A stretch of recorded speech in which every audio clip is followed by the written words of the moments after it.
সত্তর সালে যখন আমরা ভর্তি হয়ে আমরা এখানে স্কুলে পড়ি, ওই সময় একটা সংস্কৃতি ছিল স্কুলে যে ক্লাস 9-এর ছাত্ররা স্কুলের লিডার হিসাবে কাজ করবে। ছাত্রদের লিডার হলো ক্লাস 9, এবং সৌভাগ্যক্রমে আমি 9-এই ভর্তি হয়েছিলাম।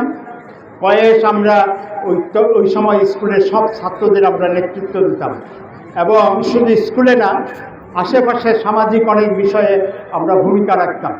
ছাত্রদের তখন একটা মর্যাদা ছিল, ছাত্রদেরকে সমাজের মানুষেরা ভীষণ ভালো চোখে দেখত এবং স্নেহ করত, আদর করত।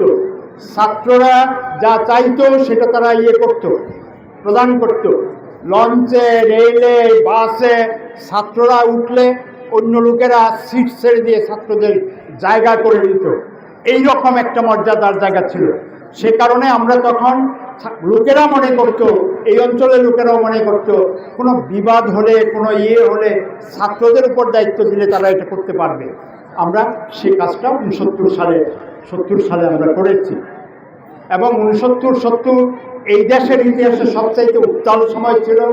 আমাদের মধ্যে পশ্চিমা অর্থাৎ পশ্চিম পাকিস্তানিদের বিরুদ্ধে আমাদের জাতীয়তাবোধ প্রচণ্ডভাবে জেগে উঠেছিল, এবং সেই লড়াইয়ের সময়টা ছিল 69-70 সাল।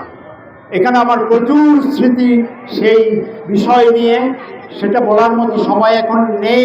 কিন্তু আমি এই স্কুলে যারা শিক্ষক ছিল অতীতে, এই স্কুলটাকে প্রতিষ্ঠার ক্ষেত্রে ভূমিকা রেখেছে, যারা এখানে জমি দিয়ে, যারা এখানে নানাভাবে দান করে, অনেকে, কিন্তু তোমরা অনেকে জানবে না যে দানের রূপটা কী ছিল। অনেকে নিজের গাছের কাঁঠাল দিত, অনেকে নিজের বাঁশ দিতেন। যে যেভাবে পারে সেভাবে তার সামর্থ্য অনুযায়ী সাহায্য করত স্কুলকে, এবং সেই মুষ্টির দানের মধ্যে দিয়ে স্কুলটি প্রতিষ্ঠিত হয়েছিল।